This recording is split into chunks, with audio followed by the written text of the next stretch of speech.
Greetings, everybody, and welcome to the Metal Magdalene with Jet right here on Metal Messiah Radio. Today we have a special guest with us on the show. We have Brody from the band Rivers of Nihil. Welcome back to the show, Brody. Hi, how you doing?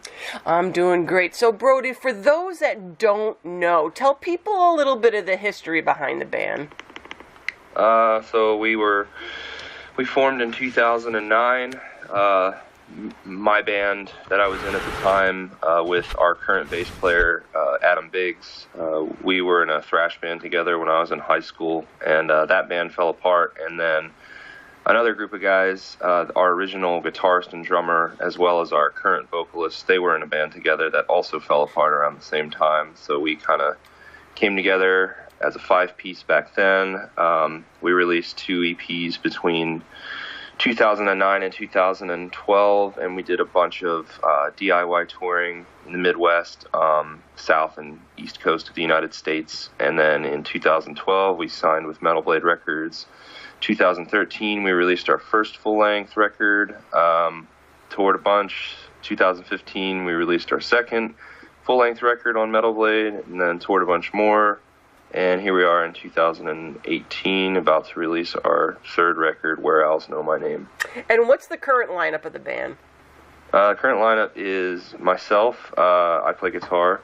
Our bass player is Adam Biggs. He also does some vocals. Our vocalist is Jake Diefenbach. The three of us are founding members, and then we also have Jonathan Tapor, who is our guitar player. He's been with us since 2014, I believe. And our new drummer, Jared Klein, he came on board last year, actually, at the beginning of 2017. So is he on the album? Yep, yeah, he plays on the record. And now with him on the record, with his style of drumming, did it change any kind of like dynamic for you guys or anything like that?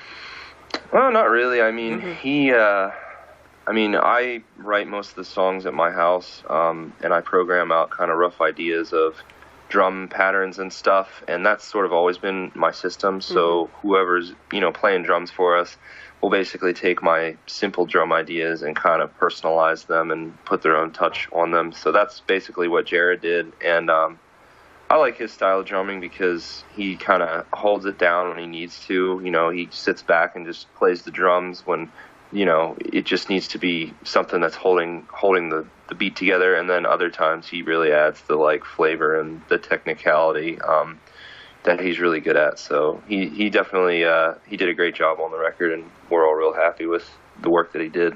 So today, like I said, we have Brody here with us because Rivers of Nihil is about to release a new album off Metal Blade Records called Where Owls Know My Name. So right off the bat, Brody, explain to us what that title means. Well, I'm the concept of the record, the title of the record, and all of the lyrics pretty much were written by our bass player Adam Biggs. But from what he's explains to me about the concept is that the title of the record is basically just a reference to kind of going to a place away from the rest of the world where you're kind of isolated, and the only thing around you that is aware of your presence is the nature that you're surrounded by. And in this place you might reflect on your life and reflect on mortality and maybe past regrets, death. It's really just a metaphor for kind of like a place of isolation where you're kind of just forced to reflect on your thoughts and who you are and what things have happened to you during the course of your life that have brought you to this point. And you have a single that was recently released out called The Silent Life. So why did you guys choose that particular song to be the single, and what is that particular song about, Brody? The reason we chose to do that song as the first single is because it has a lot of the traditional elements that we're known for in the past, like the blast beats and the heavy riffs and stuff like that. But then it also kind of introduces like some new elements. There's like a section in the middle that has saxophone on it. It has some keyboards. It has some real subdued kind of quieter sections that we've never really tried before. So we figured that releasing this song first would kind of give people a taste of, what's to come on the record without totally, throwing them a curveball and just, confusing them from the start, with like all this, new stuff. We've slowly been introducing people to the new sort of style that we're doing on this record. As for the meaning of the song, I really can't comment on it because I'm not, like I said, I didn't write the lyrics, so I'm not super duper familiar with what exactly they mean. I do think that it has something to do with the title of the record, The Silent Life, meaning like, just a place of, isolation and silent reflection. So that's my best guess. That's all I got. But yeah, sorry, I can't elaborate on that more. Now, when it came down to writing the music for this album, Brody, since there are so many different instruments, how did you approach this writing process? Well, I mean, we kind of did it just the same as we've always done, with, I'll basically demo out entire songs here at my house. I have like a little home studio set up, and then I'll send out pretty much completed songs to the rest of the band, and they'll kind of add their input on them. But as far as the other instruments go, I record bands locally in my hometown, and some of the bands that I had recorded had members in them that were really talented musicians on like traditional orchestral instruments like the saxophone and the trumpet and stuff, and I just thought it would be cool to maybe have them come over to my place and just try out some stuff on the new record, kind of as a more or less as a joke at first, like I bet this will be funny, and then it just kind of turned into something that we all really liked. So basically, through the accident of knowing the right people, and those people wanting to, to play on our record, that's pretty much how it all happened. I mean, the writing process was pretty much the same as our last record, just with me kind of demoing stuff out on my own. But it wasn't until we got these other people that were interested in, coming in and trying some stuff out on the record that things really started to take off, and we sort of were like interested in trying all these new sounds, And now, how did you prepare for recording this, and what was the recording process like now with all these new instruments that you incorporated into your music? Well, it was actually pretty easy. I record the guitar and the bass here at my home studio, and then what we do is we basically bring the completed guitar and the bass tracks to another studio, Atrium Audio, where we do drums, mixing, and vocals. But for the saxophone and trumpet parts and the acoustic guitar parts, we recorded those with some friends of mine. One of them was Nick Shaw. He plays bass for the band Black Crown Initiate, and they're from our area, so he records as well. So I went to him to do some stuff, and then we recorded the saxophone and trumpet with another one of my friends who's a recording engineer, Jordan Straub. So there was really 4 or 5 different studios that all kind of took part in recording this record, and then at the very end we kind of just put everything together at Atrium Audio during the mixing process. So it was,